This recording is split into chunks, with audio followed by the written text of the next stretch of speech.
Boa tarde, crianças. Espero que todos estejam bem. Hoje nós vamos trabalhar com o livro de arte Conectados. Vocês vão abrir o livro para mim na página 21. Aqui na página 21, o tema 2, a gente vai falar um pouquinho sobre as gravuras. Então, clube de gravuras da turma.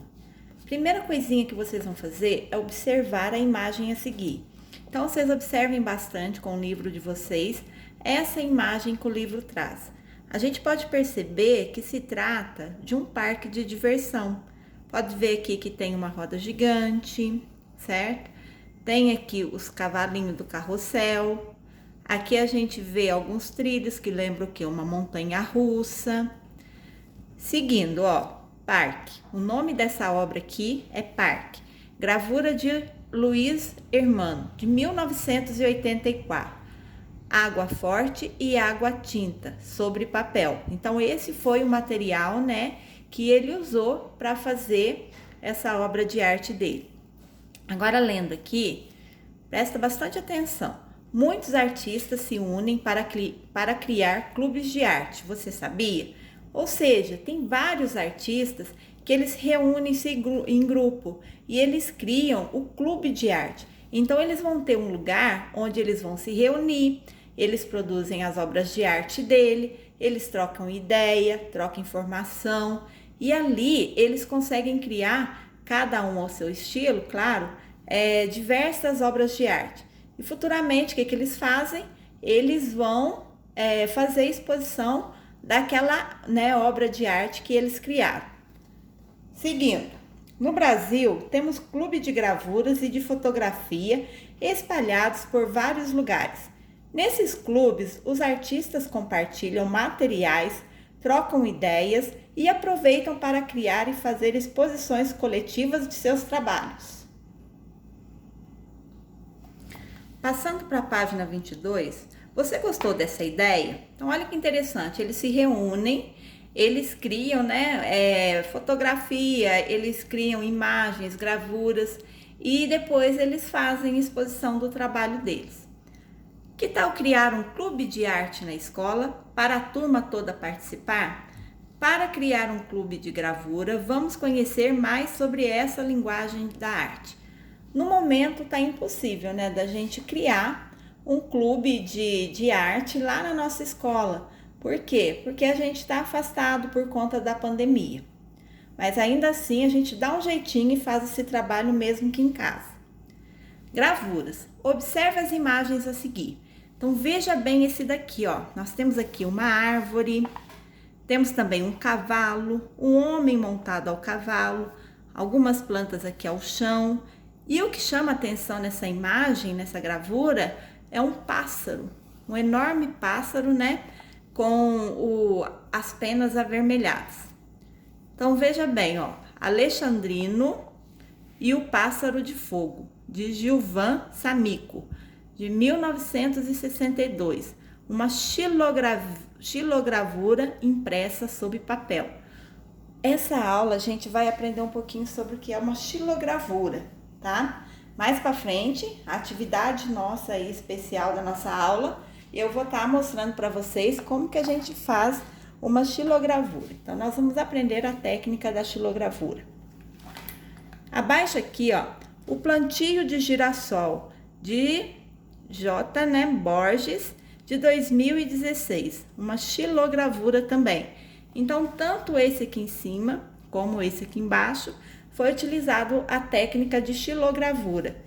Eu não sei se vocês assistiram ao Big Brother, mas tinha um quarto lá deles que era cheio de cordel na parede. O que seria o cordel? O cordel é aquelas imagens que tinha no quarto, que eram gravuras, na cor preta. Aquilo lá é uma técnica de xilogravura também. O cordel, ele utiliza essa técnica para ilustrar os livrinhos, de cordel, da literatura de cordel. Mas daqui a pouco vocês vão entender direitinho o que é. Passando para a página 23, no Brasil, temos muitos artistas que escolheram a arte da gravura para criar imagens fantásticas, como Gilvan Samico e J. Borges. Esses artistas criam xilogravuras. O que é uma xilogravura? Mais uma vez falando um pouquinho sobre ela, olha aqui embaixo, ó. Bem no pé da página, xilogravura é uma linguagem da gravura feita a partir de uma matriz de madeira.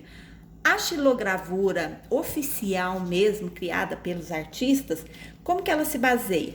O artista ele pega uma placa de madeira, certo? Vamos supor, vamos imaginar que esse livro aqui, ele seja uma plaquinha de madeira. Aí ele vem com alguns materiais e começa a lapidar, ou seja, ele começa a criar desenhos naquela placa de madeira. Aí ele vai cavucando, vai fazendo as marquinhas assim e ele consegue criar desenhos. Depois que ele fez o desenho que ele quis, o que acontece?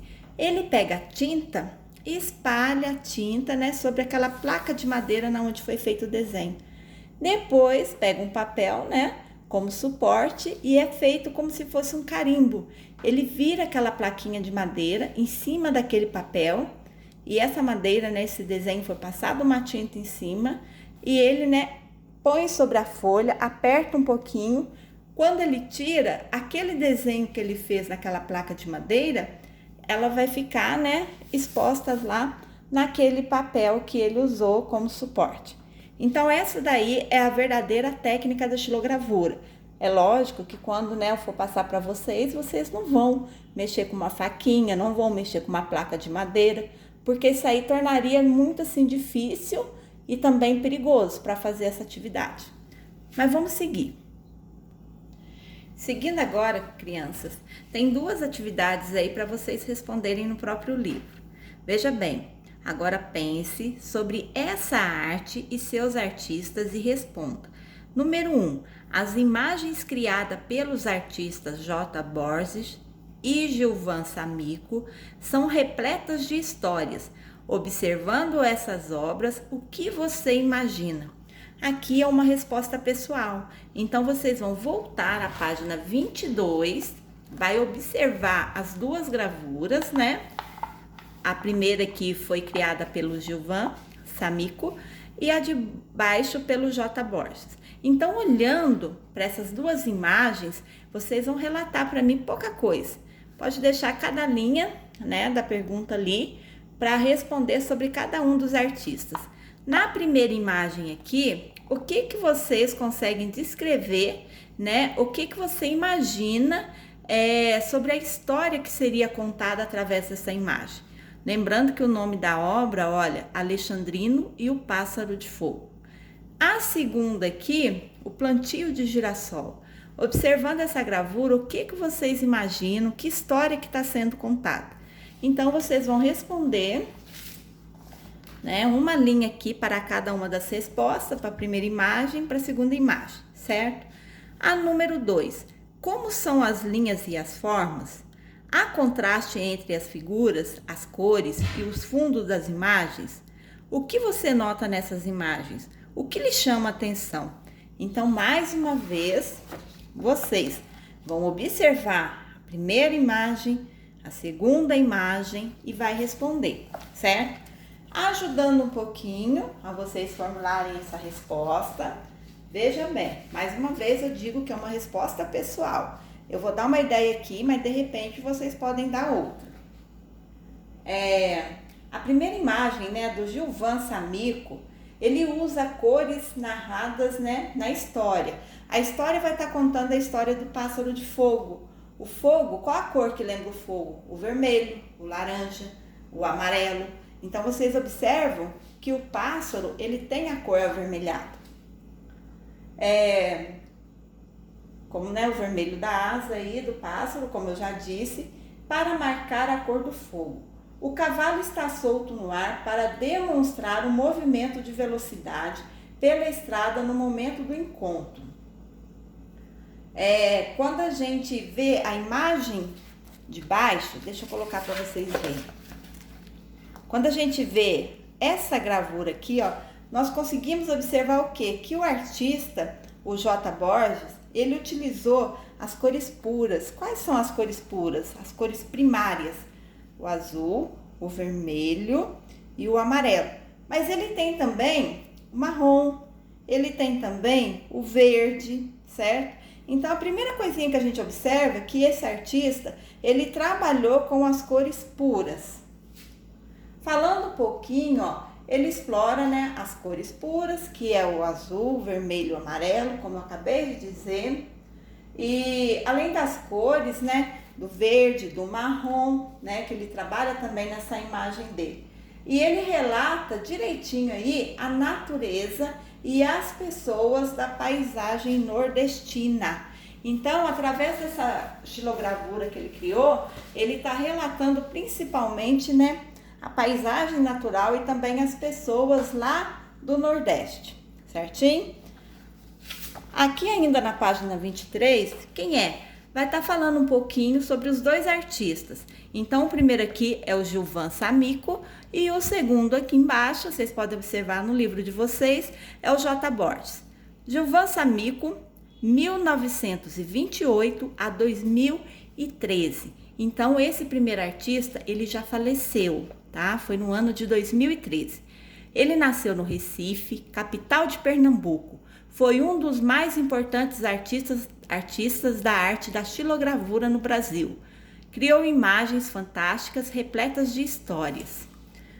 Agora, o J. Borges, né, o que criou essa aqui do girassol, ele ainda é vivo, certo? Ele nasceu no ano de 1935. Ele também nasceu em Pernambuco. Ele é um artista que cria imagens e textos em cordel para contar as histórias do Nordeste brasileiro. Olha que interessante, foi como eu falei, né, sobre a literatura de cordel. São pequenos livros, né? Geralmente ele vem em rimas e ele conta o quê? As histórias lá do Nordeste brasileiro, certo? Passando para a página 24, aqui vai estar mostrando uma técnica, né? O processo da confecção da xilogravura. Essa técnica aqui, a gente vai deixar ela um pouquinho de lado, que agora vocês vão assistir a um vídeo. E esse vídeo, ele vai mostrar direitinho como que é feita, né? De forma bastante assim simples, a técnica da xilogravura. Então, a primeira coisinha que nós vamos precisar é um pincel, uma tinta, vocês podem escolher a cor que vocês quiserem, e também uma plaquinha de isopor. Plaquinha de isopor que vai ser necessário é aquela plaquinha que vem uma bandejinha, quando a gente compra ou salgado, ou a gente compra carne no mercado, aí vem aquelas bandejinhas, né, de isopor. Mas é só olharem direitinho o vídeo que vocês vão entender bem o que é para ser feito. Certo? Aqui na página 25, criar imagens fantásticas, né? Tá chamando vocês para criar imagens fantásticas. Agora é sua vez de criar e inventar. Observe novamente as gravuras da página 22 e imagine outras histórias que elas podem contar. Então, observando aqui na página 22, ou pode ser essa gravura, ou pode ser, né, essa gravura aqui. Vocês vão escolher uma delas. Observou? Agora vocês vão imaginar o que essas histórias podem contar. Quem optar, né, a primeira gravura que vai falar do pássaro de fogo, vocês vão contar em poucas linhas aqui o que pode acontecer nessa história. E aqui vocês podem criar um desenho, mas desenhando mesmo, tá? A técnica da xilogravura, vocês vão fazer numa folha à parte, certo? Quem tiver com o caderno em casa, pode aplicar o desenho na plaquinha de isopor e usar o caderno para vocês, né, aplicar a técnica da xilogravura. Quem não tiver o caderno em mãos, vai poder estar aplicando, né, o desenho feito na plaquinha de isopor numa folha sulfite, certinho? Então, bons estudos, caprichem bastante nas atividades, beijo grande, se cuidem, lavem bastante as mãos, quando for à rua, usem máscaras, que logo, logo, com fé em Deus, nós vamos estar juntinhos novamente. Beijo grande.